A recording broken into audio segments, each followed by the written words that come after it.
సర్వవేదార్థతత్వజ్ఞం వేదార్థప్రతిపాదకం పురాణసారసర్వజ్ఞం కృష్ణం వందే జగద్గురుం.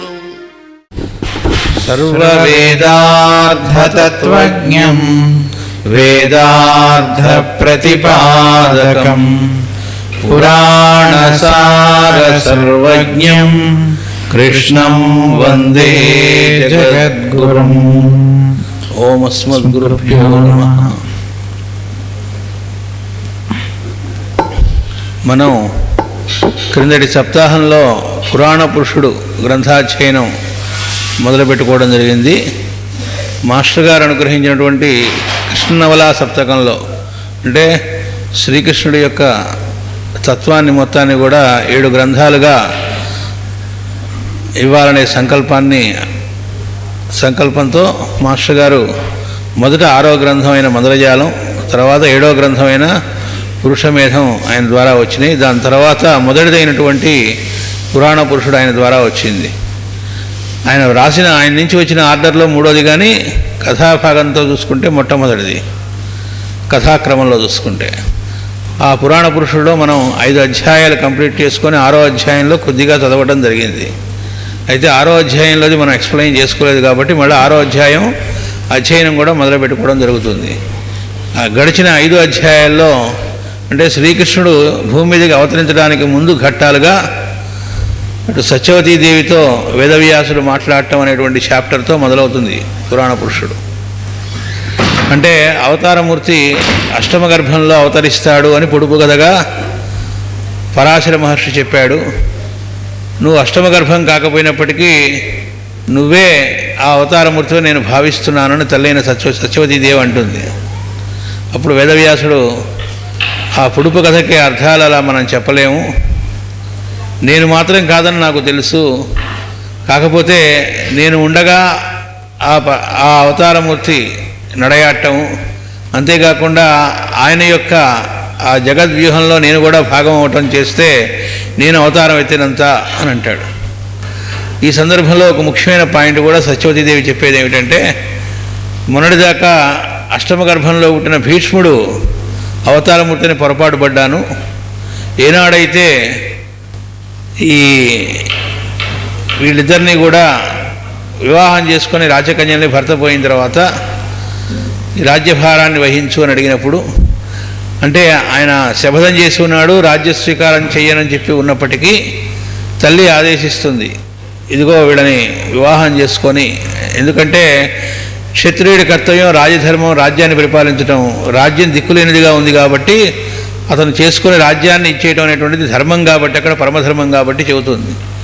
కానీ అక్కడ తన కర్తవ్యము ధర్మము కంటే కూడా తన ప్రతిజ్ఞా పాలనం మీదే ఆయనకి ఎప్పుడైతే నిలబడ్డాడో అక్కడ ఆయన జారిపోయాడు. దాంతో ధర్మాన్ని ప్రతిష్ఠించడం దగ్గర ఎప్పుడైతే వెనుకంజ వేశాడో, ఎక్కడ నేను చేసిన ప్రతిజ్ఞని భంగం వాటిల్లితే నలుగురు ఏమనుకుంటారో అనేటువంటి పర్సనల్ ఇది ఉన్నటువంటి వ్యక్తి అవతారమూర్తి కాలేడు అనేటువంటిది గ్రహించాను, అతను కాదని అంటుంది. అక్కడ భీష్ముడి గురించి ఏంటనేది మనకు మాస్టర్ గారు ఇచ్చారు.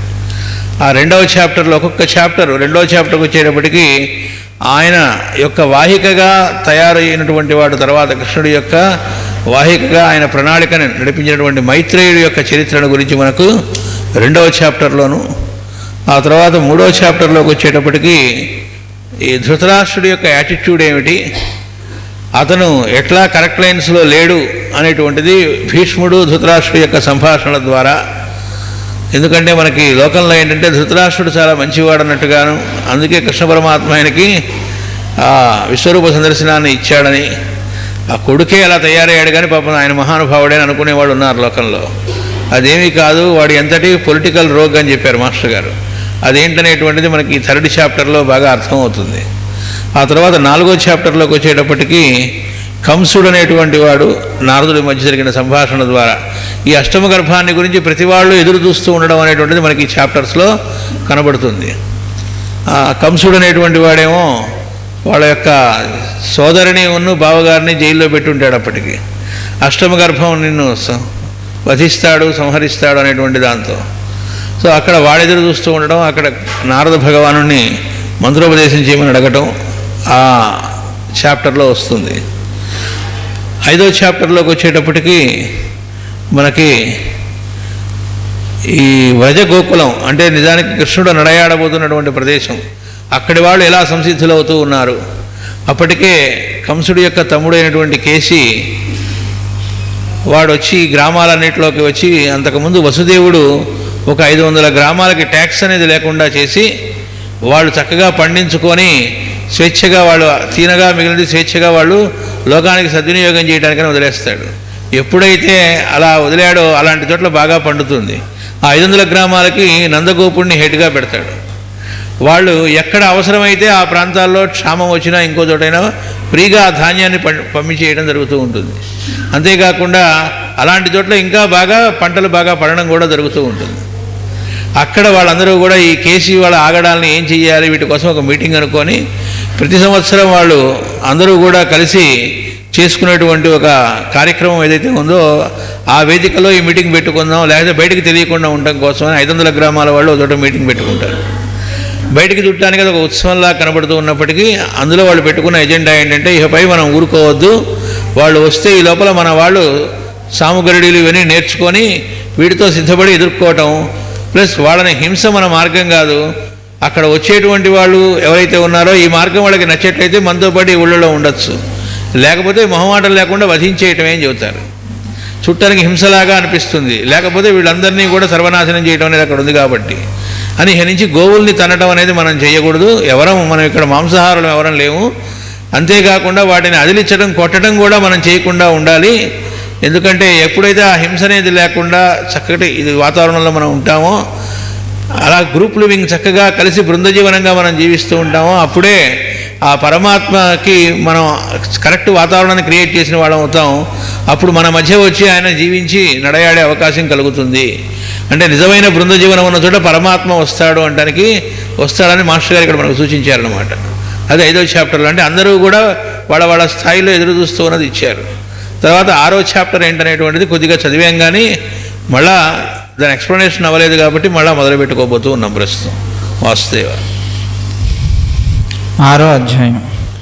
లోకబాంధవుడైన సూర్యుని కిరణములు ఆశీర్వచన రూపములై గగనము నుండి భూమికి దిగివచ్చుట సర్వసామాన్యము. కానీ ఉదయసూర్యుని అరుణరేఖలు ప్రభాతాతపములు దిగువ నుండి భక్తితో కైలాస శిఖరాగ్రముల మీదకు ప్రసరించుట విశేషము. ఎర్రని, పచ్చని, తెల్లని సూర్యకిరణములు క్షణముల లిప్తల విభాగములలో రంగులు మారుచున్నవి. మహాలింగాకారమై భూమికి కొలబద్దగా నిలబడియున్న కైలాస శిఖరంపై ప్రతిబింబించి తాదాత్మ్యము పొందుచున్నవి. ఆ రంగులతోడి కైలాస శిఖరము నీలలోహితమైన మహాలింగముగా అంతరిక్ష దేవతలచే అర్చింపబడుచున్నది. ఆ వైభవమును కన్నులారా చూచిన వారికి సూర్యోదయమనగా చేతనావిర్భావమనియు చైతన్య ప్రసారమనియు ఆత్మదర్శనమనియు గమనికకు వచ్చుచున్నది. దక్షిణ సముద్రము తరంగముల నుండి బయలుదేరిన మందవాయువులు ఉత్తరముగా తీర్థయాత్ర చేసి సకల పుణ్యక్షేత్రముల మీదుగా కైలాస శిఖరము చేరుకొనసరికి ప్రభాత వేళ యగుచున్నది.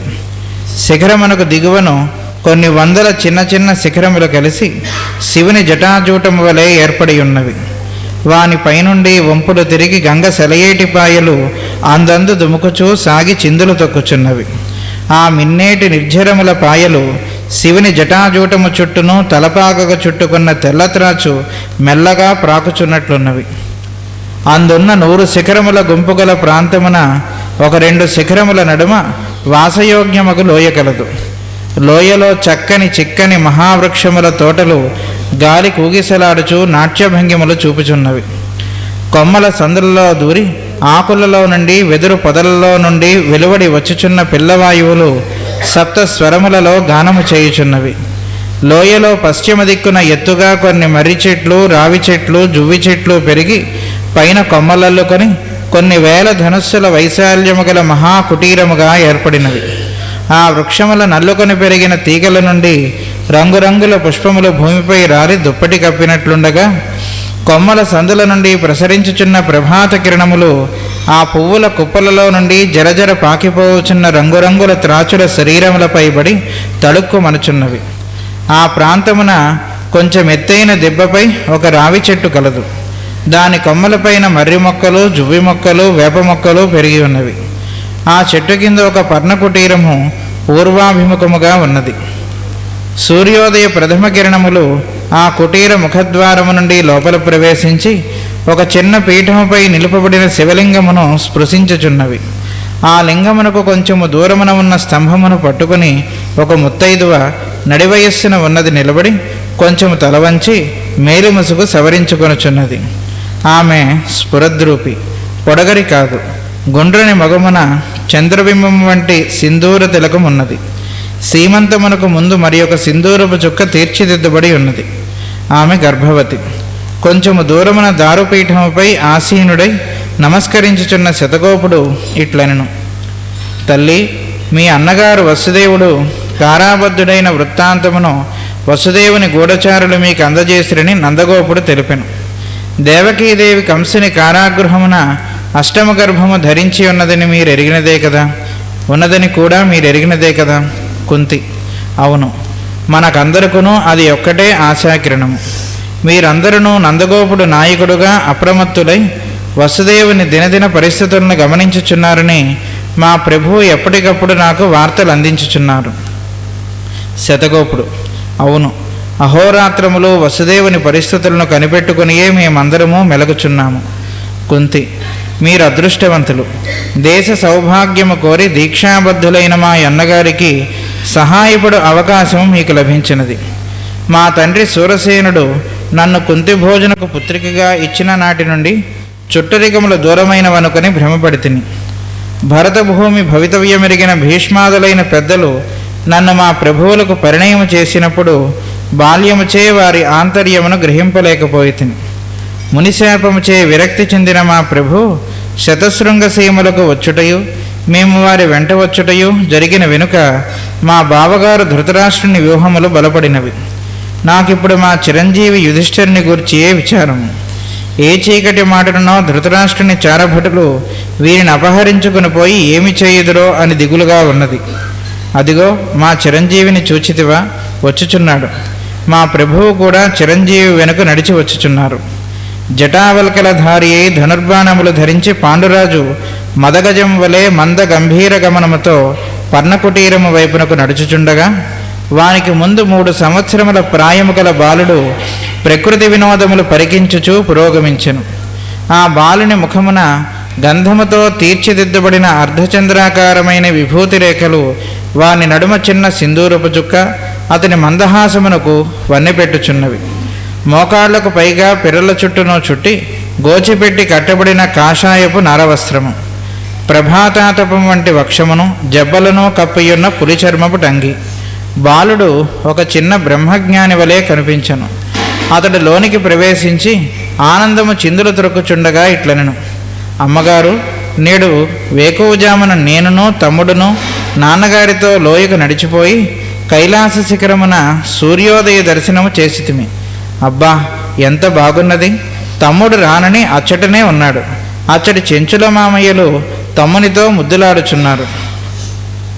పాండురాజు విల్లములను దారివేదికపై నుంచుచూ ఇట్లనెను: భీముడు ఆ చెంచుల మామయ్యలు పెట్టిన ఇప్ప పువ్వులను మెక్కి ఇచ్చిన పండ్లన్నీ ఫలహారము చేయుచున్నాడు. వారు తెచ్చిన తేనె కూడా తాగి తేంచుకొనుచూ ఇంటికి వచ్చును. ఇక భోజనం అక్కరలేదు. కుంతి చిరునవ్వుతో ఇట్లనెను: అక్కరలేకేమి, అన్నీయూ మెక్కి వచ్చి పుష్టిగా భోజనం కూడా చేయును. ఈ పెద్దవాడే అర్భకుడు. ఆ చిన్నవానికి ఎంత తిన్ననో పొట్ట కూడా పైకి లేవదు. దృష్టి తగులునను భయం కూడా లేదు. ఆ పుట్టబోవచ్చున్న దైవం ఎందులకు సంకల్పించనో గాని నా కడుపున వీడొక పిడుగు పుట్టినాడు. మన శతగోపుడు దీర్ఘ ప్రయాణము చేసి వేకువజామునే ఇచ్చటకు చేరుకొనను. శతగోపుడు: మహాప్రభువులకు వందనములు అని లేచి నిలబడి నమస్కరించెను. వెన్నెలల వంటి ముఖకాంతులతో చిరునవ్వు పలుకులు కట్టినట్లు పలువరుస కనిపింపగా పాండురాజిట్లనను: కూర్చుండు కూర్చుండు. మీ బోటి పిచ్చివాండ్రు మాత్రమే మమ్మ మహారాజులని సంబోధింతురు. ప్రస్తుతము హద్దులు లేని ఈ కైలాస సీమలకు మహారాజులము. దానికేమి గాని దేవకీదేవి క్షేమవార్తలను గునివచ్చితిరా? శతగోపుడు: ప్రభు, దేవకీ వసుదేవులు క్షేమముగా నున్నారు. కారాబద్ధులు ఐరని బాధ యొక్కటే గాని కంసుడు బావగారికి తగిన మర్యాదలు చేయుచూనే ఉన్నాడు. ఆహార విహారములకు శయనాసన పర్యంకాదులకు లోటు లేదు. కారాగృహమని పేరే గాని అది ఒక రాజభవనము. అందలి ద్వారపాలకులను భటులను మాత్రము రెప్పపాటు లేక నిరంతరము జాగరూకులై ఉన్నారు. అహోరాత్రములు కావలి కట్టుదిట్టము. పాండురాజు: నా దగ్గర కబుర్లు చెప్పకము. వారందరూ తీరుబడి వేళల్లో ధాన్యమునకై నందగోపుని పాదముల యొద్ద చేరుదురు కదా. యథా రాజా తథా ప్రజ. ప్రభువునకు లంచమే బలకారణమైనప్పుడు వాని కొలువు వారికి కంచము మంచము కూడా కార్యసాధనములగును. ఇందెవ్వరు తక్కువ తిన్నారు? ఎవని ఆకలి వానిది. ఎవని భార్యాపుత్రులపై వానికి తీపి ఉండదా? ప్రభువు ధర్మమును కొలువువారు అవలంబించుట సహజమే కదా. నేడు మనకదే భగవంతుని కళ్యాణగుణము. అది లేనిచో దేవకి ప్రసవించినాటికి ఆ పురాణ పురుషుడు మార్గము చూపుటెట్లు? శతగోపుడు: మేము నందగోపుడు నమ్మిన సహచరులం అనుకొనుచున్నాము. మేమే అతిరహస్యముగా పనులు చక్కబెట్టుకొనుచున్నామని భ్రమపడుచున్నాము. మాకన్నా ముందే మీకు వార్తలు అందుచున్నవి. కుంతి: రహస్య గోపురం విషయమున మీరందరూ మా ప్రభువులకే చాలనప్పుడు మరికొంత జాగరూకత వహింపవలసి ఉండును. ఈ వార్తలు మాకన్నా ముందు ఎందరు గ్రహించుచున్నారో ఎవరికి తెలియను. మా ప్రభువుల నీతి కన్నా గుడ్డివారి రాజనీతి ఎక్కువ చురుకుగా పనిచేయను. ఇట్లాంటినని మా ప్రభువులు కోపింపవచ్చును. పాండురాజు: ఉన్న విషయమునకు కోపించి ఏమి లాభము? నిన్ను నాతో వనవాసమునకు రానిచ్చినది ఇందులకే కదా. నీకున్న లోకజ్ఞత మా వదిన గారికి కూడా ఉన్నచో మన సమస్యలు మరింత గడ్డుగా నుండివి. శతగోపుడు: నందగోపులు మీ క్షేమం అరసి రమ్మనిరి. మార్గమున ఒక రాత్రి మధురలో విడిది చేసి తిని. పాండురాజు: వసుదేవుడున్న భవనము ప్రాంగణమునందే పాగా వేసియుందు. శతగోపుడు: చిత్తము. నాటి రాత్రి కావలివారి పై అధికారి మా గ్రామం వారి అల్లుడు. చిన్నప్పుడు మాతో చదువుకొనను. పాండురాజు: అయినచో కిందటి సాయంత్రమే వాని ఇంటికి గోధుమల సంచియు అరటిగెల జున్ను పాలు సొరకాయు చేరియుండును. శతగోపుడు: పత్రమో పుష్పమో ఫలమో తోయమో సువర్ణమో దక్షిణో లేనిచో కంసుని రాజ్యమున పనులు అనుకూలపడవు. ఇప్పుడు ఈ రాజ్యములన్నీ గుడ్డి ఎద్దు మేతకేర్పడిన చేలు కదా. పాండురాజు: అయినచో ఆబోతునకు కూడా మేత పంపితివా? ఏమో, మా బావగారు వసుదేవుడు ఎంతకైనా తగినవాడు. మీ గణములకు ప్రభువైన నందగోపుడే అతని శిష్యుడు కదా. ఇంతకునూ మీ గోపకుల గ్రామముల యందలి వైశ్యులు కంసునకు సువర్ణములు చెల్లించుటకు అంగీకరించిరా? కేసికి నిత్యము సువర్ణ తులాభారములు సాగుచున్నవా? శతగోపుడు: సాగనిచ్చినచో మన గొప్పేమున్నది. తిరుగుబాటున కన్నీయు కట్టుదిట్టములు చేయబడినవి. యువకులు ఆయుధ శిక్షణము పొందుచున్నారు. నేడు వైశాఖ బహుళ తదియ 100 ఆయుధ శిక్షణాలయముల ప్రారంభమునకు గర్గులు శుభముహూర్తము నిర్ణయించిరి. ఈ పాటికి నారికేడములు పగిలి ఉండవచ్చును. జ్యేష్ఠశుద్ధ పాడ్యము నుండియే గ్రామములలో తిరుగుబాట్లు ప్రారంభమగును. కేసి పరివారమైన ప్రభుత్వాధికారులు గ్రామమున ప్రవేశించి సామాన్యముగా తిరిగిపోవుట ఉండదు. తాము కూడా ఈ వైరాగ్యము మాని మాకు బాసటగా నిలబడినచో దేవకీ వసుదేవుల కారాబంధ విమోచనము కూడా మనకు కష్టమైన పని కాదు. పాండురాజు: అని వసుదేవుడు చెప్పినా చెప్పడు. దేవుడే దిగివచ్చి స్వయముగా దేవకీ వసుదేవులను కారాబంధ విముక్తులను చేయవలను. దేని కాలము దానికున్నది. కుంతి: త్వరపడుట అనగా పొరబడుటయే. ఈ వనసీమలలో ఋషుల నడుమ ఇన్ని సంవత్సరములు జీవించుటకు అలవాటు పడిన మా ప్రభువు మరలా రాచరికపు పన్నుగడల్లోనికి దిగుటకు మనసొప్పదు. కక్కిన కూటికి ఆశపడుట చంద్రవంశమున గుడ్డితనం అనిపించుకొనును. మా చిరంజీవులైన ఋషుల ఆశీస్సులున్నవి. వారిని అనుసరించుటయే మా మతము. దిగివచ్చినంత మాత్రమున దేవుడి ఋషుల్లో అంతర్యామిగా పనిచేయటం మానున అటు నుండి పిలుపు వచ్చినప్పుడు ఇటు నుండి ఋషులు మా చిరంజీవులను సాగనంపుదురు. శతగోపుడు: నేను పలికినదయ్యా నా యూహలే గాని వసుదేవుడు పలికినవి కావు. ఎంత తెలివిగా ఆలోచించితిమి అనుకొనినను కాలచక్రమున దొరలివచ్చు సంఘటనలలో యజ్ఞార్థ బుద్ధితో పాలు పంచుకొనుటయే గాని మన నిర్ణయములు జరుగుట ఉండదని మొన్న రాత్రియే దేవకీ వసుదేవులు సెలవిచ్చిరి.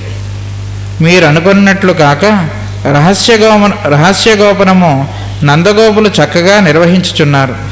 కారాగారమందలి కావలి భటుల పై అధికారులు 3, అందొకడు మా యూరివారి అల్లుడు, మరి ఒకడు తమకు చిన్నప్పుడు నమ్మిన శిష్యుడు, 3వ వాడు భార్యతో బిడ్డలతో కలిసి అనుదినము నందగోపుడు పంపిన గోధుమలు తినుచున్నాడు. వాని పేరు సువర్ణముఖుడు. ప్రస్తుతం నేను వచ్చిన పని కుంతి. గురువు దగ్గర నుండి శిష్యునకు అభిమాన పత్రము కొనిపోవలను. పాండురాజు: నా బాల్యమిత్రుడు స్వర్ణదత్తునకు నేను లేఖనిచ్చెదను. సువర్ణముఖుని విషయము నందగోపుడు చూచుకొనంటివి కదా, కానీ స్వర్ణదత్తునకు లేఖ యొక్కటే పనిచేయదు. ఇప్పటి నుండియే నందగోపుని అనుమతితో గోధుమలు, అరటిపండ్ల గెలలు, జున్నుపాలు అప్పుడప్పుడు తరలించుచుండము. మరి ఒక ముఖ్య విషయము, ఈ 3 ప్రభుత్వాధికారులకు చారిన గ్రాసము పోను అధికముగా పంపుచుండవలను. కుంతి: అంతేకాదు, వారు దాన్ని కావలి వారికి సర్దుబాటు చేయనట్లుగా చూడవలను.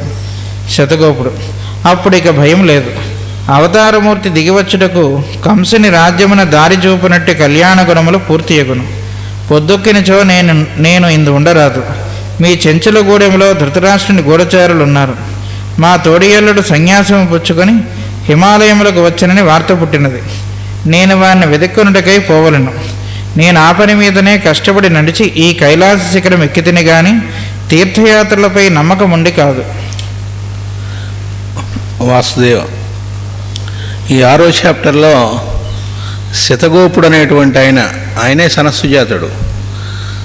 ఆ శతగోపుడు అనేటువంటి ఆయన పాండురాజు దగ్గరికి, పాండురాజు, కుంతీదేవి వీళ్ళు అప్పటికే శతశృంగ సీమలు అంటే హిమాలయాల్లో నివసిస్తూ ఉన్నారు. అక్కడికి ఆయన వచ్చి జరిగిన సంభాషణ. దీనిలో అసలు మొట్టమొదట ఆ హిమాలయ శిఖరములు దాని వర్ణన చేశారు. సాక్షాత్తు శివలింగమే ఆ హిమాలయాలు. అక్కడ నుంచి కిందగా ఉన్నటువంటి కొండలైన జటాజూటము, అక్కడ ప్రవహిస్తున్నటువంటి ఆ గంగానది పాయలే ఆ జటాజూటంలో ఉన్నటువంటి సర్పములుగాను వర్ణించడం జరిగింది. అంతేకాకుండా ఇక్కడ ఆ మామూలుగా సూర్యుడి కిరణాలు ఆకాశంలో నుంచి క్రిందకి పడతాయి, కానీ ఇక్కడ కింద నుంచి పైకి వెళుతున్నట్లుగా ఉన్నది అని వర్ణించారు. కారణం ఏంటంటే ఆ మహాలింగాకారంగా, అంటే ఈ సాక్షాత్ ఇంకెక్కడో కాదు, ఇక్కడి నుంచే సోర్స్ మొత్తం ఉన్నది అని చెప్పటం అన్నమాట ఆ హిమాలయాల గురించి. అక్కడ వర్ణిస్తూ కైలాస శిఖరము ఎలా ఉన్నది అని చెబుతూ ఇక్కడ మహాలింగాకారమై భూమికి కొలబద్దగా నిలబడి ఉన్న కైలాస శిఖరముపై ప్రతిబింబించి తాదాత్మ్యం పొందుచున్నవి అన్నారు. భూమికి కొలబద్దగా, దీన్ని కాళిదాసు యొక్క ప్రయోగం. ఇది మనకు కుమార సంభవం అనేటువంటి కావ్యంలో మొట్టమొదటి శ్లోకంలోనే అశ్చుత్తరస్యాం దిశిదేవతాత్మ హిమాలయో నామ నగాధిరాజ, అక్కడ చెబుతూ స్థిత పృథివ్యా ఇవమానదండ అంటారు. చివరి పాదంలో వస్తుంది. అంటే ఈ భూమికి కొలబద్దవలే ఉన్నాడు హిమవంతుడు, హిమాలయాలు అని. అంటే ఈ భూమి మొత్తం బ్యాలెన్స్ చేయటం కోసం ఒక కొలబద్దలాగా, ఇరుసులాగా పనిచేస్తున్నటువంటి వాడు అని. అంటే మనకి ఇదేమిటి అనిపిస్తుంది, కొండలు మామూలుగా చాలా పెద్ద కొండలు, అందులో కొన్ని వందల కిలోమీటర్లు వ్యాపించి ఉన్న హిమాలయాలు. అది భూమికి బరువులాగా కదా కొండలు అనుకుంటాం. ఎలా అయితే ఒక చెట్టు పైకి ఎంత కనబడుతుందో అంత లోపలికి వేళ్ళు ఉంటాయి అన్నట్టుగా అంతగా హిమాలయాలు లోపలికి కూడా ఉంటాయి, ఏ కొండ అయినా అంతే. అట్లా ఈ భూమి మొత్తంలో మనకు మాస్టర్ గారు ప్రాక్పశ్చిమాల వాటిలో కూడా వర్ణించారు. ఇంకెక్కడా కూడా అంత విస్తృతంగా వ్యాపించి ఉన్నటువంటి కొండలు ఇంకెక్కడా లేవు ఈ భూమి మీద. ఆల్ప్ పర్వతాలు ఇవన్నీ ఉన్నాయి, ఇంత పెద్దగా ఇంత చోటు. అంటే అదంత చోట్ల అలా ఉండడం వల్ల ఏం జరుగుతుందంటే ఆ పైన కింద కూడా వ్యాపించడం ద్వారా జరుగుతుంది. ఈ భూమిని అవి బ్యాలెన్స్ చేస్తూ ఉన్నాయని, అది భౌతికంగా బ్యాలెన్స్ చేయటము జరుగుతోంది. అంతేకాకుండా ఆధ్యాత్మికంగా కూడా అది సాక్షాత్తు దేవభూమి. అటు పరమాత్మ కానీ, ఆ మహాదేవతలు కానీ, ఋషులు కానీ అందరూ కూడా ఈ జగత్తు యొక్క వ్యూహం అంతా, కథ అంతా నడుస్తూ బ్యాలెన్స్ చేస్తూ ఉన్నది కూడా అక్కడి నుంచే అని అర్థం అన్నమాట. అయితే అది వర్ణిస్తూ ఆ హిమాలయాల్ని, దానిలో ఒక కుటీరము, ఆ కుటీరంలో శివలింగం మీద వచ్చి ఆ సూర్యుడి కిరణాలు పడుతూ ఉండడం, అక్కడ పిక్చరైజేషన్ మొత్తం మాస్టర్ గారు, అక్కడ ఒక ఆవిడ నిలబడి ఉండటం, ఒక ఆయన కూర్చొని ఉండడం. అంటే అప్పటికి ఇంకా పాండురాజు ఇంట్లోకి రాలేదు. కుంతీదేవి, శతగోపుడు వచ్చాడనమాట ఆయన కలవటం కోసం. ఇంతలో కాసేపటికి పాండురాజు రావటం, వచ్చిన తర్వాత అక్కడ మనకి ధర్మరాజు 3 ఏళ్ల వయస్సులో ఉన్నాడు. అప్పటికంటే ఇంకా శ్రీకృష్ణుడు భూమి మీదకి అవతరించబోతున్నాడు దానికి ముందు. అంటే కృష్ణుడు కంటే కూడా 3 సంవత్సరాలు పెద్ద ధర్మరాజు అనేది మనకి ఇక్కడ తెలుస్తుంది. 3 ఇంకా పైన ఇంకా ఫ్యూ మంత్స్ పైన 3 నుంచి 4 సంవత్సరాల మధ్య అర్జునుడు ఉండు. ఈ లోపల భీముడు కూడా మధ్యలో ఉన్నాడు. అర్జునుడు ఈయనకి 11 రోజులే గ్యాప్. ఆ తర్వాత మనకు వస్తుంది పురాణ పురుషుడు. ఆ వస్తూనే ధర్మరాజు అంటూ ఉంటాడు, ఆ భీముడు తమ్ముడు అంటే భీముడు అన్నమాట. అక్కడ చెంచులు ఎవరైతే ఉంటారో వాళ్ళు ఇస్తున్నటువంటి ఆ ఇప్పపూల తేనె అవన్నీ తాగుతూ వాళ్ళు ఇచ్చే పండ్లు తింటూ అక్కడ ఉన్నాడు. అక్కడే ఉన్నాడు. అంటే ఈయన కూడా అంటాడు, ఇంక వాడి ఇంటికి వచ్చాక భోజనం కూడా అక్కర్లేదు వాడికి అని పాండురాజు. అక్కర్లేకేమిటి, వాడు వస్తాడు మళ్ళీ శుభ్రంగా తింటాడు, పొట్ట కూడా లేవదు వాడికి, వీడే అర్భకుడు కానీ తిండి విషయంలో అన్నట్టుగా ధర్మరాజు గురించి అంటుంది. అని ఆయన ఎందుకు సృష్టించాడో ఇట్లాంటి బలశాలని నాకు అర్థం కావట్లేదు, ఆయన వ్యూహంలో ఏంటో పని ఏమిటో తెలియదు కానీ అని అంటుంది. ఆ తర్వాత వచ్చి కూర్చున్న తర్వాత మాట్లాడుతూ ఉన్న సమయంలో శతగోపుడు మహారాజులకు వందనములు అంటాడు. అనగానే ఇంకా మీలాంటి పిచ్చివాళ్లే మమ్మల్ని ఇంకా మహారాజుని సంబోధిస్తున్నారు అని అంటాడు. అని అక్కడ ఆయన అడుగుతాడు, దేవకీ వసుదేవులు క్షేమంగా ఉన్నారా అడిగితే ఆయన ఆన్సర్ ఇస్తాడు, కారాబద్ధులై ఉన్నారని ఒక్కటే కానీ వాళ్ళకి అన్ని చక్కటి ఏర్పాట్లన్నీ జరుగుతూ ఉన్నాయి అంతే అని చెప్తాడు. అప్పుడు పాండురాజు అంటాడు, నా దగ్గర కబుర్లు చెప్పవాకండి, వాళ్ళందరూ చక్కగా చూసుకుంటున్నారు, అక్కడ ఉండే వాళ్ళందరూ భటులు గిటులు అందరూ చెబుతారు. వాళ్ళందరూ కూడా ఎవరినైతే మీరు చక్కగా చూసుకుంటున్నారంటున్నారో వాళ్ళందరూ నందగోపుడి దగ్గరికి రాత్రి అయ్యేటప్పటికి చేరేవాళ్లే కదా. నందగోపుడు ఇచ్చేటువంటి ధాన్యాలు రకరకాలవన్నీ బస్తాలు వాళ్ళకి ఏవి కావాలో అవన్నీ ఆయన ఇస్తున్నాడు కాబట్టి వాళ్ళు జాగ్రత్తగా చూస్తున్నారు, అంటే లంచం తీసుకొని చేస్తున్నారు అని. నాకు తెలియంది కాదు ఇవన్నీ అని అంటాడు. అని పోనీలే ప్రస్తుతం అక్కడ ఎలా పరిస్థితి ఎలా ఉంది అంటే ఆ రాజు యొక్క ధర్మాన్నే వాళ్ళు కూడా ఫాలో అవుతున్నారు. అక్కడ ఉండేటువంటి వాళ్ళు కంచం మంచం ఇవి ఇవ్వండి, అక్కడ పని అయ్యేది లేదు కదా. పోన్లే ప్రస్తుతం అదే మనకు కళ్యాణ గుణము, పురాణ పురుషుడు మార్గం సుగమం చేయడానికి. అంటే జైల్లో పెట్టున్నారు కదా, అక్కడ పుట్టినా హాయిగా బయటికి తప్పించాలి అంటే ఇదే మార్గంలే అన్నట్టుగా.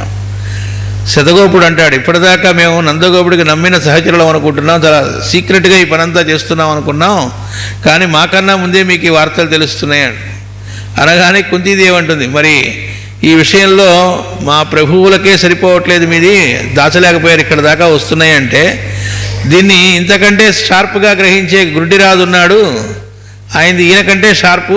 గుడ్డిరాజు అంటే మరిది గురించి చెబుతోంది ఆవిడ, అంటే ధృతరాష్ట్రుడు గురించి. మరి వాడు ఇంకా చురుగ్గా పనిచేస్తుంది, జాగ్రత్తగా ఉండాలి అని. ఇట్లాంటి నేను ఇట్లా అన్నానని మా ప్రభువులు కోపించవచ్చు అంటే వాళ్ళ తమ్ముడు అన్నారు కదా అన్నట్టుగా.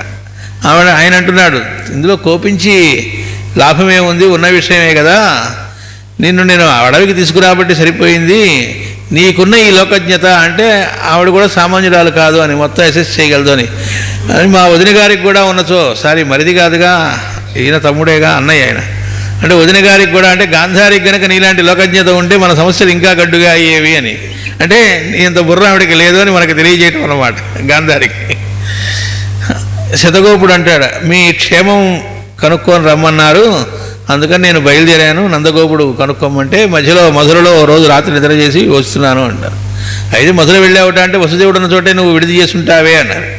అవునండి, అక్కడ మా ఊరివాడే ఆ కావలికి, ఆ రాత్రి కావలి అధికారి మా ఊరివాడే, చిన్నప్పుడు మాతో చదువుకున్నవాడే అంటాడు. అయితే వాళ్ళ ఇంటికి గోధుమల సంచి, అరటి గల, జున్ను, పాలు, సొరకాయలు చేరి ఉంటాయే అంటాడు. అంటే అవును, పత్రమో పుష్పం ఇలాంటివన్నీ చేరంది లాభం లేదు, ఇవన్నీ కూడా గుడ్డి ఎద్దు మేతకి ఏర్పడిన చేలు కదా అంటాడు. అంటే దానిలో చాలా అర్థం ఉంది. గుడ్డి ఎద్దు అంటే ఇక్కడ ధృతరాష్ట్రుడని, ఎందుకంటే కంసుడు దగ్గర నుంచి మళ్ళా వెళ్ళేది ఎవరికి అంటే అక్కడి నుంచి నెక్స్ట్ ఇక్కడికి వెళ్ళే లంచాల్లో కొంత భాగం వాడు ఢిల్లీకి పంపించాలి, హస్తినాపురానికి, అంటే ఈ ధృతరాష్ట్రుడికి.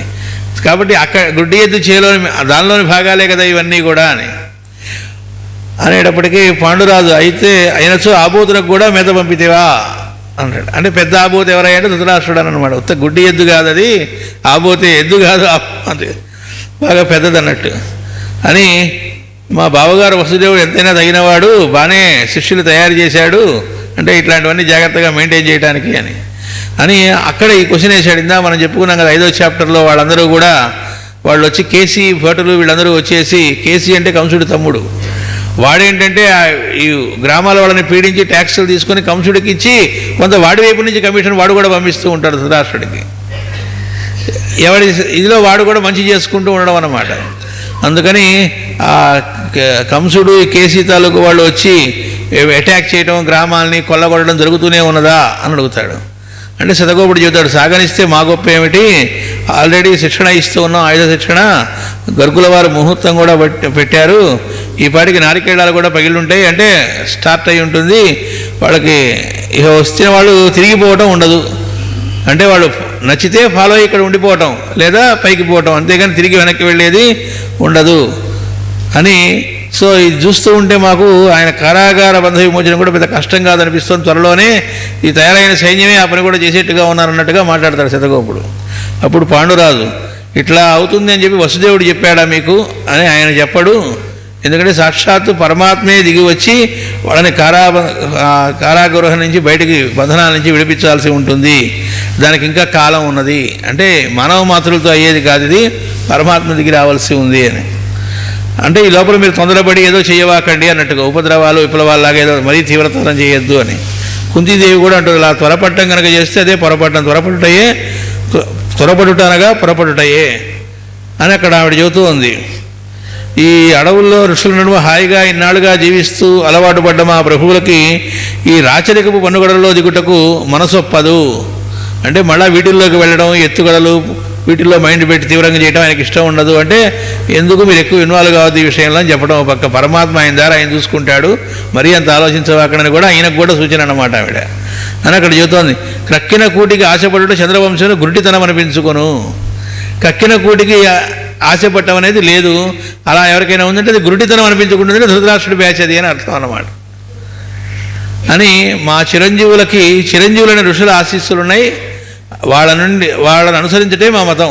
వీళ్ళ పిల్లల భవిష్యత్తు ఏమిటనేటువంటిది మాకు టెన్షన్ లేదు, అది కాస్త ఆ ఋషులను ఫాలో అవుతారు.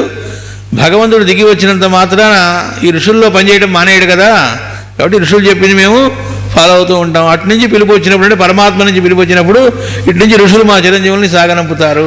అంటే అందరూ కూడా వాళ్ళ వాళ్ళ స్థాయిలో పరమాత్మ రావటం, ఆయన ఇక్కడ ధర్మ సంస్థాపన ఎస్టాబ్లిష్ చేయటం, దానికి వాళ్ళందరూ కూడా ఎదురు చూస్తూ ఎవరి పాత్రను వాళ్ళు సిద్ధపడుతూ దానికి తగ్గట్టుగా తయారవుతూ ఉన్నారనేటువంటిది తెలుస్తోంది ఇక్కడ.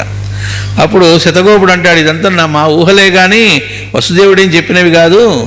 అంతేకాదు ఎంత మేము ఆలోచించినప్పటికీ కూడా జరగబోయే ఈ కాలచక్రంలో జరిగే సంఘటనలో యజ్ఞార్థ బుద్ధితో పాలు పంచుకోవటమే కానీ మేము కూడా పరమాత్మకు సంబంధించి అవతారమూర్తి దిగి రావడానికి, కార్యం సుగమం చేయడానికి సంబంధించినటువంటి ఆ కర్మలో మా వంతు మేము పాలు పంచుకోవడమే తప్ప మనం అనుకున్నట్టుగా నిర్ణయాలు జరగటం అనేటువంటిది ఉండదు అనే విషయాన్ని ఆ వసుదేవుడే, ఆ దేవకీ వసుదేవులే మాకు సెలవిచ్చారు.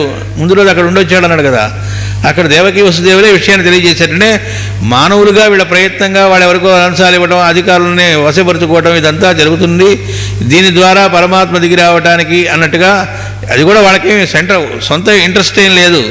ఆ పిల్లవాడు అవతారమూర్తి దిగి వచ్చేవాడు యొక్క మార్గం సుగమం చేద్దామనే, దాని ద్వారా లోకక్షేమం జరగాలి అనేటువంటిది తప్ప వేరే ఉద్దేశం ఏం లేదు. అయినప్పటికీ అక్కడ దేవకీ వసుదేవులు చెబుతున్న మాట ఏమిటి అంటే, యజ్ఞార్థ కర్మలో పాలు పంచుకోవడమే తప్ప మన నిర్ణయాల ప్రకారం జరుగుతాయి అని అనుకోవద్దు అని చెప్పారు అని అక్కడ. అయితే ఈయన వచ్చిన విషయం, అసలు విషయం ఇప్పుడు బయటపెట్టే డైరెక్ట్గా వాళ్ళు చూడండి ఎలా బిహేవ్ చేస్తారు, ఎలా మాట్లాడాలో నేర్చుకోవడం అనమాట. ఇంతకు ఊరికినే ఎందుకు వస్తారు, పర్పస్ ఉంది, అదే చెబుతున్నాడు. అక్కడ కారాగృహంలో కావలి భటులుగా ఉండేవాళ్ళు ముగ్గురుట. వాళ్ళల్లో ఒకడు, ఇదిగో మా ఊరి వాడి అల్లుడు అతడు, ఇంకోడేమో తమకు చిన్నప్పుడు నమ్మిన శిష్యుడు, మూడోవాడు ఆల్రెడీ ఇప్పటికే నందగోపుడు పంపించిన గోధుమలు అవి తింటూ ఉన్నాడు. అంటే ఒకడేమో లంచాలకు అలవాటు పడున్నాడు, ఆల్రెడీ ఇబ్బంది లేదు. ఒకడు మా ఊరి అల్లుడు, వాడిని నేను చూస్తూ ఉన్నాను. ఇంకోడు మీ చిన్నప్పటి నమ్మిన శిష్యుడు అనగానే ఆయనకు వెంటనే అర్థమైపోయింది, వాడి పేరు సువర్ణముఖుడు అని చెప్పాడు. ప్రస్తుతం నేను వచ్చిన పని అని ఆగాడు అర్ధోక్తిలో. ఆయన అందుకున్నాడు వెంటనే, కుంతీదేవి అందుకుంది ముందు. గురువు దగ్గర నుండి శిష్యునికి అభిమాన పత్రము కొనిపోవాలను, అంటే రికమెండేషన్ లెటర్ తీసుకెళ్ళడానికి వచ్చావు. ఆవిడ కంప్లీట్ చేసింది, ఎందుకు వచ్చావు అనేటువంటి. అందుకని ఇప్పుడు పాండురాజు అంటున్నాడు, అలాగే నా బాల్యం మీద నేను లెటర్ ఇస్తాను, అయితే ఇక్కడ ఒకటి గుర్తుపెట్టుకోవాల్సింది, నందగోపుడు ఎలాగూ అతని విషయం చూస్తూ ఉన్నా అన్నావు, కానీ లెటర్ ఒకటే పనిచేయదు. అతనికి నందగోపుడికి తెలియజేసి ఆయన మధ్యతో గోధుమలు, అరటి పండ్ల గెలలు, జున్ను పాలు ఇలాంటివన్నీ కూడా ఉత్త రికమెండేషన్ ఒక్కడే సరిపోదు, ఇవి కూడా ఇస్తూ ఉండాలి. అంతేకాదు ఈ ముగ్గురికి ఆయన ఇంకో ఐడియా కూడా ఇచ్చాడు.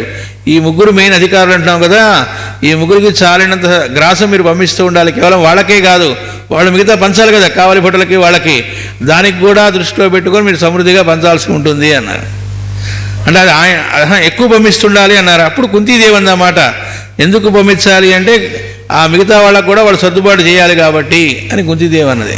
అప్పుడు శతగోపుడు, అప్పుడు ఇంకా భయం ఉండదు, అవతారమూర్తి దిగి రావడానికి కంసుని రాజ్యంలో చక్కటి దారి చూపెట్టే కళ్యాణ గుణాలన్నీ పూర్తవుతాయి అని, నేను చీకటి పడితే ఇక్కడ ఉండకూడదు, ఎందుకంటే మీరు ఉంటున్నటువంటి ఈ చెంచుల గూడాల్లో కూడా ధృతరాష్ట్రుడి యొక్క గూఢచారులు ఉన్నారు, అందువల్ల నేను ఇక్కడి నుంచి బయలుదేరాలని అక్కడ హాస్యంగా అంటాడు. మా తోడలుడు కూడా సన్యాసం పుచ్చుకొని హిమాలయాలకు వచ్చాడని వార్త వచ్చింది, నేను వాడిని వెతుక్కోవడం కోసం ఇక్కడికి వచ్చాను తప్ప నేనేదో కైలాసకరం యాత్రకు మీ నమ్మకం ఉండి రాలేదు అని చెప్పి అన్నాడు అన్నమాట. అంటే పరమాత్మ రావడానికి ముందు పరిస్థితులు ఏమిటి, ఎవరెవరు ఏ రకమైన ప్రయత్నాలు చేస్తూ వస్తున్నారు, దానిలో భాగంగా సపోర్ట్ కోసం ఇక్కడికి వచ్చిన విషయం. ఇక్కడ వీళ్ళు కూడా ఎప్పటికప్పుడు వీళ్ళకంటే ముందుగానే అక్కడి వార్తలు ఎలా తెలుసుకుంటూ ఉన్నారు. ఒక పక్కన ధృతరాష్ట్రుడు వీళ్ళు ఎలాంటి వాళ్ళు, ఇక్కడ వీళ్ళు వీళ్ళ పిల్లల్ని ఋషుల యొక్క అడుగుజాడలు నడిచేట్టుగాను, వచ్చే పరమాత్మ ఎప్పుడు పిలిస్తే అప్పుడు ఆయన యొక్క కార్యక్రమానికి, జగద్వ్యూహానికి వీళ్ళు ఇదిగా అవ్వడానికి సిద్ధపడుతూ ఉండేట్టుగా ఇక్కడ ఆ మాట కూడా వస్తుంది. ఆయన యొక్క వ్యూహానికి అంటే అర్థం ఏంటంటే భగవంతుడి మార్గానికి రెడీగా ఉండడానికి అని. ఇంకో మాట కూడా దీనిలో మధ్యలో వస్తుంది, ఆ గురుడివాడి యొక్క వ్యూహములు నాకు భయం వేస్తుంది. వీడు ఏదో రోజున ఆవిడ అంటుంది కుంతీదేవి, ధృతరాష్ట్రుడి యొక్క కావలి వాళ్ళు వచ్చి ఈ పిల్లవాడిని పట్టుకెళ్ళిపోతారేమో అని కూడా భయం వేస్తూ ఉంటుంది ధర్మరాజుని అని. అంటే అర్థం ఏంటంటే ఇదేదో తర్వాత దుర్యోధనుడు వచ్చి రాజ్యము తగాదాలు వచ్చిన తర్వాత కాదు, ఇంకా వాడికి ఎవరు పుట్టక ముందు నుంచి కూడా వాడి వ్యూహం ఏమిటంటే ఈ రాజ్యం పూర్తిగా తన వశం కావాలి అని. ఆ వ్యూహం ఎవడికి పుట్టింది? పురుగు ధృతరాష్ట్రుడికే పుట్టింది. కాబట్టి ఇక్కడ వీళ్ళకి పిల్లలే పుట్టరనుకున్నారు, పుట్టిన వాళ్ళని కూడా ఎలా చంపుదామనే ప్లాన్లో వాడు ఉన్నాడు అనేటువంటిది కూడా మనకి ఇక్కడ ఈ చాప్టర్లో తెలియజేశారు. తర్వాత చాప్టర్ 7వ చాప్టర్ 7వ అధ్యాయం.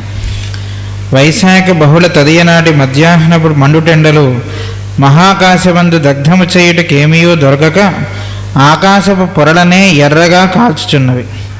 దాని భస్మము వలె కొండల నుండి రేగిన ఎర్రని దుమ్ము నిప్పురవ్వలను వర్షించు మేఘములుగా కలబోసుకొనుచున్నవి. చిట్లి మండుచున్న ఇనుపరజన వంటి ఆ ధూళిలో దొంగాటలాడుచు ధూళి అంటకుండా పైకి పైకి నెగిరి దిగుచున్న రాబందుపు గుంపు మింట పొట్లము కట్టినట్లు గుండ్రముగా తిరుగుచున్నవి. ఆ రాబందుల కన్నులకు దిగువ 5 కొండలు గిరగిరా తిరుగుచున్నట్లు కనిపించుచున్నవి. ఎర్రని బండలతో నిండిన కొండలు దూరము నుండి రాబందుల కన్నులకు రక్తముతో కలిపి పిడిచిన అన్నపు ముద్దల వలె ఉన్నవి. కొండరాళ్ళు బద్దలైన జాళ్ల లోతులలో పొడలు పొడలుగా ఏర్పడిన రాతి పొరలు నరికి నలుదెసలా విసిరిన పశ్చిమాంసపు ముద్దల వలె ఉన్నవి. 5 కొండల శిఖరములపై 5 మహాభవనములు, వానిపై 4 బంగారు నీరు తీసిన గోపురములు. చతుష్పాద్ విభూతితో కొండలపైకి 4 కాళ్ళు చాచి విలవిలా తన్నుకొనుచున్న జంతువుల వలె ఆ భవనములు రాబందుల కన్నులకు కనిపించుచున్నవి. ఒక్కొక్క భవనము చుట్టూను 1000 ధనుస్సుల వైశాల్యము గల ప్రాంగణముల జలయంత్రములు పన్నీటి జల్లు వలె అహోరాత్రములు జలములను చిందించుచుండగా తడిసిన ఎర్రమట్టి మీగడ వలె చదును చేయబడి ఉన్నది. అందు గులకరాలు లేకుండా ఏరి పారవేచుటకు తిరుగుచున్న వనపాలకులు పూల ముక్కల జాళ్ల వెంట సంభాషణలు చేసుకొనుచు మెల్లమెల్లగా నడుచున్నారు. ఎండలకు మండిపోవు ఆ పర్వతముల మీదకు భూగర్భము నుండి సదా నీరము ఎనబడు నదిలోని జలములు జననాళముల మార్గమున వచ్చుచున్నవి. ద్వారమునకు 2 చొప్పున సాయుధభటులు కావలిగాచుచుందురు. భవనముల లోపల ఇంద్రలోకపు సంపద ఉట్టిపడును. శాలలలో మంచి గంధముతో పచ్చకర్పూరపు వాసనలు కలిసిన వాయువులు నిశ్వాసము చేయుచుండును. పొడలపాముల చర్మములు కలిపి కొట్టి అల్లిక పని చేసిన పొడవైన చాప ఒకటి నడిచివచ్చుటకు దారిలో పరుపబడి ఉన్నది. శాలలు రత్నకంబళములతో కప్పబడి అచ్చటచ్చట సందులలో మెత్తని పులి చర్మము, జింక చర్మము చదును చేయబడి ఉన్నది. ఎచ్చటను కాలికి మట్టి అంటదు. పర్యంకములు కోరిన సౌఖ్యమును బట్టి ఆకారములను మార్పు చేయవచ్చును. వలసినప్పుడు గోడలకు వేలాడుచున్న చిత్రకళాఖండములైన చిత్రపటములను పట్టి లాగినచో మడతల పందిరి మంచం ఈవలకు వచ్చును. రత్నములు తాపిన గోడల గూళ్ళలో అమర్చిన దీపములు రంగురంగుల కాంతులను కలబోయిచుండును. ఆ భవనములలో మహాశౌర్య సంపన్నులైన రాజవంశముల యువకులు భోగభాగ్యములతో స్వేచ్ఛావిహారము చేయుచుందురు. వారందరూ జరాసంధునిచే అందు కారాబద్ధము చేయబడినవారు. జరాసంధుని రాజ్యాంగతంత్రమును అంగీకరింపని వారిలో బలమైన రాజనీతితో ఎదురు తిరిగిన వారిని అతడు ఆకర్షించి కారాబద్ధులను చేయును. దినమునకొక్కడు చొప్పున యజ్ఞశాలలో కాలభైరవుని విగ్రహము ముందు నరమేధము చేయబడుదురు. బలి చేయబడిన వీరులు అతని అధర్వణ మంత్రముల శక్తిచే సూక్ష్మదేహములతో అచ్చటనే చరించుచుందురు. ఆ ప్రేతములు రాత్రులందు ఆ కొండల నడుమనున్న గిరివ్రజపురమున సంచారము చేయుచు శత్రువెవడైనా ప్రవేశించినచో వాని ప్రాణములు పీల్చి శవమును బాటపై విసిరి పారవేయుచుదురు.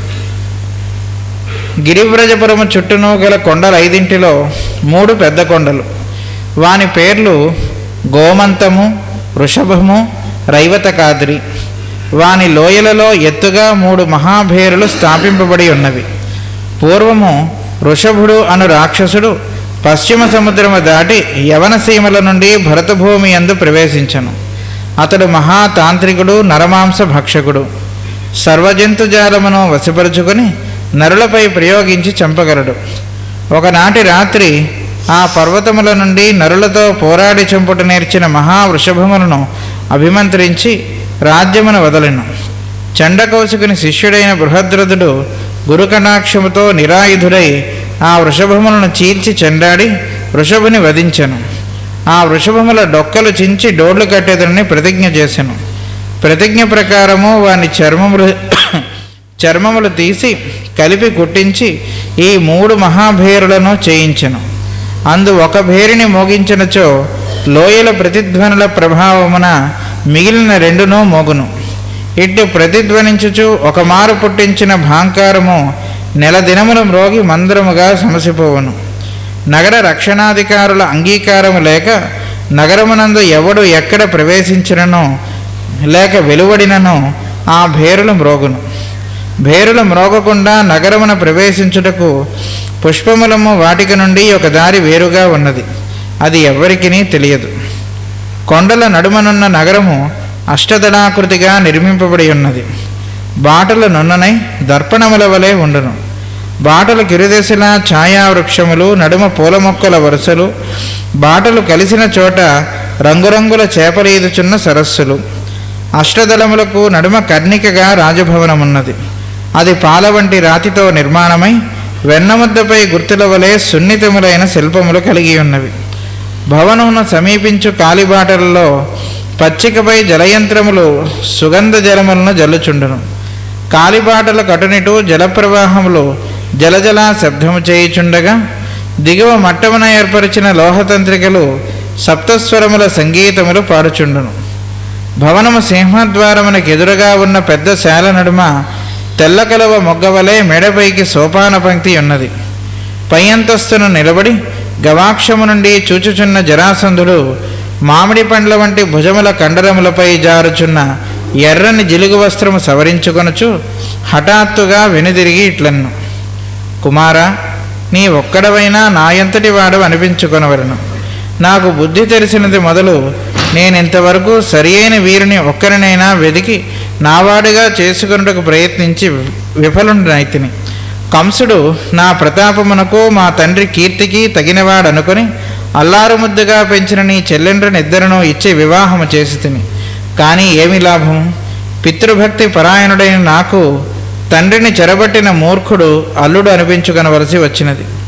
బంధువర్గమున తన కొలువులో ఆశ్రితులను చేసి రక్షింపవలను గాని తన వారిని చెరబట్టుట క్షుద్రత. అశరీరవానికి భయపడితినని ఒక్క మాట చెప్పినచో నా తంత్రశక్తితో 100 ఆకాశవాణులు విరిపించి ఆ కంసుని పిరికితనము తీర్చియుండేవాడను. పసికందులను చంపునంతటి పిరికితనము మన వంశమునకు తీరని అవమానము. ఎవడైనా తన్ను చంపునేమో అను భయము లవలేశమైనా లేకుండా పెరిగి పెద్దవాడైనది నేనొక్కడనే అయినచో శోచనీయము. తండ్రి సోమకుమార, నిన్ను అల్లారు ముద్దుగా పెంచుకుంటుని. నీ అంతగా పితృవాత్సల్యం అనుభవించిన వారు ఈ యుగమున ఉండరేమో. నీ ప్రతాపముపై నాకు ఆశయున్నది. నేడు నీవు కూడా దేవకి అష్టమ గర్భమును గూర్చి బేల పలుకులు పలికితివి. కంసుడు ఏమగునో అని విషాదపడితివి. అంతర్యామి అయిన కాలపురుషుడు కాలభైరవ స్వరూపుడు. అతని తల్లి జరాదేవి వయస్సు రూపమున నరులను భయపెట్టుచుండును. భయపడిన వారందరూ జరాక్రాంతులై ముడతలు పడి దంతములోడి శవగంధముతో కృశించి చనిపోవుదురు. శైలపుత్రి అయిన జరాదేవి అనుగ్రహమున నేను జరాపుత్రుడనై ముసలితనము లేని జీవితమును వరప్రసాదముగా పరిస్థితిని. నీవును నావలే జరాదేవిని ఉపాసింపుము.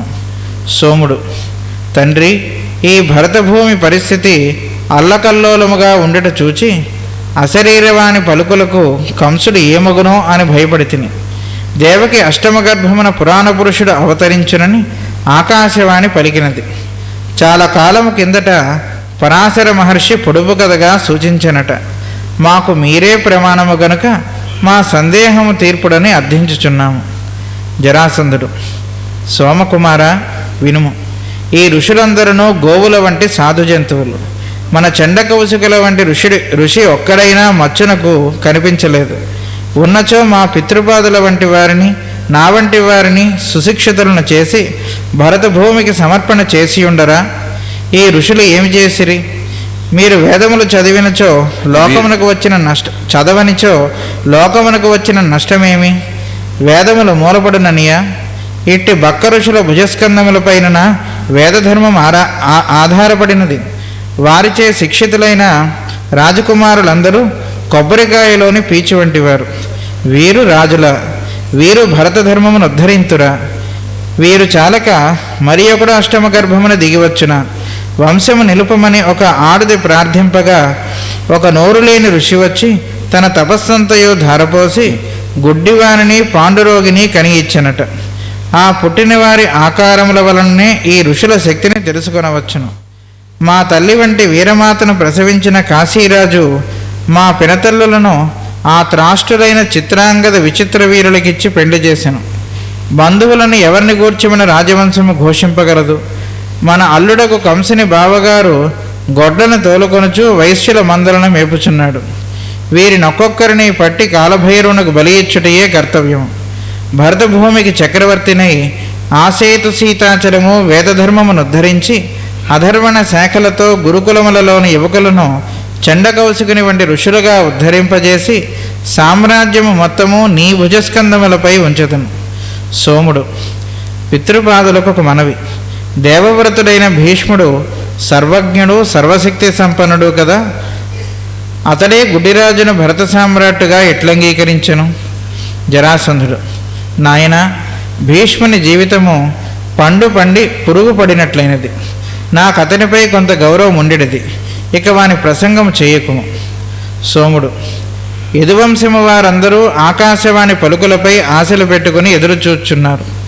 వసుదేవుడును ఉగ్రసేనుడును కారాబద్ధులై ప్రతీక్షించుచున్నారు. బావగారు కంసుడు కూడా ఈ విషయమును నమ్మినవాడు.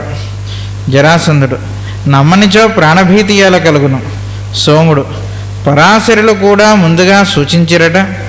జరాసంధుడు, రాజద్రోహులు విదేశీయులు అగు బెస్తవారి సంపర్కము కలిగిన ఈ ఋషులను గూర్చి చెప్పకుము. వానికి ధర్మ మార్గమున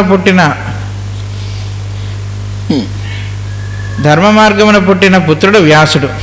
అదే ధర్మముతో వ్యాసుడు దేవరన్యాయమున మా పినతల్లులకు సంతతి కలిగింతునని శీలము చెడగొట్టెను. కనుకనే గుడ్డివాడును పాండురోగియు పుట్టిరి. ఇక యాదవులందువా? వారి దేహనాడులందు ప్రవహించుచున్నది స్వచ్ఛమైన రాజరక్తము కాదు. యదువు వంశము వారు యాదవులు. యదువు బ్రాహ్మణ స్త్రీ అయిన దేవయానికి పుట్టినవాడు. ఆ వంశమే దొరికినది కాబోలు వీరి పురాణ పురుషుడు దిగివచ్చుటకు. సోముడు, ఏది ఎట్లున్ననో కంసుడు మన ఇంటి అల్లుడు కదా. అతనికి కష్టనష్టములు రాకుండా మనం ఆదుకొనవలను. తమ సెలవైనచో నేను మధురాపురికి పోయి ఈ 3-4 మాసములను కంసుని కండగా నిలిచెదను. జరాసంధుడు. కంసుడు అభిమానముతో మనకు కబురంపలేదు. అతడు కోరినచో నిన్నే పంపెదను. ఇప్పుడు ముంచుకుని పోయినది లేదు. పిలువని పేరంటమేలా? నీవిప్పుడు ప్రత్యంగిరా మహాకృత్యను ఉపాసించుచున్నావు కదా, దీక్ష పూర్తి కానిము. సంకల్పశక్తితో ఆకాశము నుండి ఘోరాకారమైన కృత్యను పుట్టించు సిద్ధి నీకు ఈ 3 మాసములలో కలుగవలను. నేను గదాధరి తంత్రమును సాధించుచున్నాను. సిద్ధి లభించినచో మహాగదాయుధములు అంతరిక్షమున చరించి కోరిన రాజ్యములపై నగరములపై పడి సంహారము చేయగలవు. ఇట్టి కృత్యులు 4 దుర్లభములైనవి అధర్వణ మంత్రముల యందు నిద్రించుచున్నవి. చండకౌశికుని అనుగ్రహమున వారిని సాధించిన మనము అఖండ భారత సామ్రాజ్యము స్థాపించి భరత ధర్మమును ఉద్ధరింపవలను. అడ్డు వచ్చిన వారిని భౌతిక దేహము నుండి తొలగించుటయే మన పద్ధతి. ఇక్కడ ఈ చాప్టర్లో జరాసంధుడు అతను కూడా వేదధర్మ ఉద్ధారకుడిని అని భావిస్తూ ఉంటాడు. అది అతను భావించటం. అతను ఎట్లా ఎదురు చూస్తూ ఉన్నాడు ఈ అవతారమూర్తి గురించి అనేది ఈ చాప్టర్లో మనకు తెలియజేశారు. అసలు మొట్టమొదట ఆ పట్టణాన్ని గురించి వర్ణించటం. ఆ పట్టణంలోకి ఎవరు ప్రవేశించలేరట. ఆ పట్టణం చుట్టూ ఉన్న కొండలు, ఆ 5 కొండలు, వాటిల్లో 3 కొండల మీద ఉండేటువంటి ఆ పేర్లను కూడా ఇచ్చారు మనకు. గిరివిరాజన్ చుట్టూ కూడా ఉన్న 5 కొండల్లో 3 పెద్ద కొండలు, ఒకటి గోమంతము, వృషభము, రైవతకాద్రి అని. అంతేకాకుండా ఆ లోయల్లో ఎత్తుగా 3 మహాభేరులు స్థాపించి ఉన్నాయిట. అవి కూడా ఏమిటంటే వృషభుడు అనేటువంటి రాక్షసుడిని వాడు సముద్ర తీరం దాటి పశ్చిమం నుంచి అంటే వెస్ట్రన్ కంట్రీస్ అటువైపు ఆ ప్రాంతం నుంచి వచ్చినటువంటి వాట మహాతాంత్రికుడు, నరమాంస భక్షకుట్ట. అన్ని సర్వ జంతువుల్ని వాడి వశం చేసుకొని వాటితో అటాక్ చేసి యుద్ధం చేస్తాట వాడు తాంత్రిక శక్తితో. అలాంటి వాడిని వచ్చినప్పుడు వాడు ఆ మహావృషభాలను అభిమంత్రించి రాజ్యంపై వదిలేట. అయితే ఇక్కడ ఉన్నటువంటి జరాసంధుడు చండకౌశికుడు అనేటువంటి ఒక తాంత్రికుడు యొక్క శిష్యుడైన బృహదధుడు అనేటువంటి వాడు ఆ గురు కటాక్షంతో నిరాయుధుడై ఆ వృషభాన్ని చీల్చి చెండాడి ఆ వృషభాన్ని వధించాట. దాంతో అంతేకాకుండా ప్రతిజ్ఞ చేసి వాటి డొక్క చీల్చి డోలు కడతానని మనం సామెత వింటూ ఉంటాం. అలా ఆ వృషభాల యొక్క డొక్కని చించి డోలు కట్టి వాటితో ఒక 3 మహాభిరులను తయారు చేయించి పెట్టారట. అవన్నీ కూడా ఒక ఫిజికల్ ప్లేనే కాదు, వాటికి మళ్ళా ఈ తాంత్రిక శక్తులతో ఏర్పాటు చేసినవి. ఆ లోయల్లో ఒకసారి ఒకదాన్ని మ్రోగిస్తే దాని ప్రతిధ్వనితో మిగతా 2 కూడా మ్రోగుతాయిట. అలా ఒకసారి మొదలైతే అవి మొత్తం ఆగిపోవడానికి సుమారు 1 నెల రోజులు పడుతుందిట, నెమ్మదిగా ఆ సౌండ్ అంతా తగ్గిపోవడానికి. నగర రక్షణాధికారుల అంగీకారం లేకుండా నగరంలోకి ఎవడు ప్రవేశించలేట. అలాగే లోపల నుంచి ఎవడు బయటికి కూడా పోలేడు. ఒకవేళ అలా లోపలికి రావాలని కానీ బయటికి పోవాలని కానీ ఎవడైనా అనుకుంటే ఆటోమేటిక్గా అవి మ్రోగుతాయిట. ఆ డోళ్ళు దానంతటా అప్పుడు మోగుతాయిట. అంటే తెలిసిపోతుంది ఎవడో అనుమతి లేకుండా వస్తున్నాడు లేదా వెళుతున్నాడు అనే విషయం తెలుస్తుంది అన్నమాట. కానీ ఇవి మోగకుండా లోపలికి వచ్చే మార్గం లేదా బయటికి పోయే మార్గం ఒకటి ఉందిట. అది పూలను అమ్మే వాటిక నుంచి, అంటే పూల మార్కెట్లో నుంచి ఒక దారి మాత్రం ఉంది, కానీ అది ఎవరికీ తెలియదుట. ఇంకా ఆ కొండల నడుమలో అష్టదళాకృతితో ఈ జరాసంధుడు ఉండేటువంటి ఆ పట్టణం, ఆ రాజమహల్ అవన్నీ కూడా ఏర్పాటు చేయబడి ఉన్నాయట. అవి ఎట్లా ఉన్నాయో కూడా దీనిలో వర్ణించారు. చక్కగా బాగా లాన్స్ మెయింటైన్ చేస్తూ మంచి పూల మొక్కల్ని, నీడనిచ్చే చెట్లని ఒక పక్కన, మధ్యలో అన్ని చోట్ల ఫౌంటైన్స్, వాటిలోంచి చాలా మంచి వాటర్ అవన్నీ పడుతూ, అక్కడ ఒక మేడ మీద గవాక్షం మీద జరాసంధుడు ఇంకో పక్కన కుమారుడితో నించుని మాట్లాడుతూ ఉంటాడు కుమారుడితో. అవి అందరూ కూడా దయచేసి ముందుగానే స్విచ్ ఆఫ్ చేసి పెట్టుకోవాల్సింది. ఇక్కడున్న వాతావరణాన్ని డిస్టర్బ్ చేయవద్దు దయచేసి. అక్కడ అంటే మనకి ఇక్కడ చెప్పలేదు కానీ ముందే అతను ఏదో మాట్లాడినట్టున్నాడు, దానికి రిప్లై ఇస్తూ ఉన్నాడు ఫాదరు, అంటే జరాసంధుడు ఆ కుమారుడికి, సోముడు అనేటువంటి కుమారుడికి. ఇప్పటిదా నువ్వు నా అంతటి వాడి అనిపించుకోవాలని నేను అనుకుంటున్నాను. వీడంతా ఎక్స్ట్రీమ్ అన్నమాట. వీడు నన్ను మించిన వాడు లేడు, అసలు నాలాంటి వాడు లేడనేటువంటి భావాలతో ఉండేటువంటి వాడు. అందుకని వాడికి వాడే గొప్పగా చెప్పుకుంటూ ఉంటాడు. అందుకని వాడు చెబుతున్నాడు, నాకు బుద్ధి తెలిసింది మొదలు నేను ఇంతవరకు సరైన వీరుని ఒక్కడిని కూడా వెతికి నా వాడుగా చేసుకోవడానికి ప్రయత్నించి విఫలనయ్యాను. కంసుడు నా ప్రతాపానికి మా తండ్రి కీర్తికి సరిపోతాడనుకొని మీ చెల్లెళ్ళని అల్లారు ముద్దుగా మించిన మీ చెల్లెళ్ళని వాడికి ఇచ్చి వివాహం చేశాను అంటే కంసుడు యొక్క మామగారు అవుతాడు జరాసంధుడు. ఒక పక్క ఆ రిలేషన్ కూడా మనకు చెబుతున్నారు. కానీ ఏమి లాభం, ఏమిట్టా వీడు చెప్పుకుంటున్నాడు, నేనే పితృభక్తి పరాయణట. పితృభక్తి పరాయణైన నాకు తండ్రిని జరపట్టిన మూర్ఖుడు అల్లుడు అనిపించుకోవాల్సి వచ్చింది. అంటే కంసుడు కాస్త ఆయన్ని జైల్లో పెట్టాడు కాబట్టి తండ్రిని, అది ఇక్కడ చెబుతున్నాడు అనమాట. ఎప్పుడైనా బంధువర్గాన్ని తీసుకొచ్చి కొలువులో పెట్టుకోని రక్షించాలి, కానీ వాళ్ళని తీసుకెళ్ళి జైల్లో పెట్టవనేటువంటిది చేస్తే ఎట్లా? అశరీరవాణికి భయపడ్డానని ఒక్క ముక్క నాతో చెబితే నా మంత్రశక్తితో అలాంటి 100 అశరీరవాణులు నేను వినిపించేవాడిని. ఇదంతా ఉత్త ట్రాష్ అన్నట్టుగా అనమాట. పైగా పసికందులు చంపేంతటి పిరికితనం మన వంశానికి తీరని అవమానం వాడు చేస్తున్న పని. అసలు ఎవడైనా నన్ను చంపుతాడేమో అని భయం లేకుండా పెరిగిన వాడిని నేను ఒక్కడనేమో అంతకంటే శోచనీయం, నేను ఒక్కడనే కనుకైతే అంతకంటే శోచనీయం లేదు. వాడి గురించి వాడే చాలా గొప్పగా. ఒక పక్క వాడు చేస్తున్న పని ఏమిటి, అది కూడా దీనిలో వస్తుంది. ఆ మహల్స్ని వర్ణిస్తూ దానిలో ఎవరుంటారో చోట చెబుతూ సుక్షత్రియ వంశంలో ఉండేటువంటి ఆ రాజపుత్రులందరినీ వాడు తీసుకొచ్చి బంధించి పెట్టి ఆ జరాదేవికి రోజు ఒకళ్ళని బలిస్తూ ఉంటాడట. మాస్టర్ గారు మనకు చెబుతారు వేరే చోట ఫియర్ అని ఒక చాప్టర్ ఇచ్చి దాని గురించి మనకు సైన్స్ ఆఫ్ మ్యాన్లో ఎక్స్ప్లెయిన్ చేస్తూ, ఇది మళ్ళీ సాధన అనే గ్రంథంలో రవీంద్రనాథ్ ఠాగూర్ చెప్పింది కూడా కోట్ చేస్తూ, హత్యలు చేసేవాళ్ళు పిరికి పందలు అని చెప్పారు. వాడు అది ఎందుకు చేస్తాడంటే భయంతోనే చేస్తాడట. చాలా ధైర్యంతో చేసి కాదు, వాడికి ఉన్న భయంతో అవతల వాడు నన్ను ఏం చేస్తాడనే భయంతో వీడు ముందుగా వాడిని చంపడం చేస్తూ ఉంటాడు అని. వీడు వాళ్ళందరినీ చంపడం అవన్నీ చేస్తూ ఉన్నట్ట. అంటే రేపు ఎవరి వల్ల ఏ ఫ్యూచర్లో ఏమొస్తుందో, మొత్తానికి నేనే సామ్రాట్టుగా ఉండాలి అనేటువంటి మహా పిరికివాడు. కానీ వాడేం చెబుతున్నా అంటే అసలు భయం అనేది లవలేశం కూడా పెరిగిన వాడు నేను ఒక్కడినే అయితే ఈ సృష్టిలో అది చాలా శోచనీయమని మాట్లాడుతున్నాడు.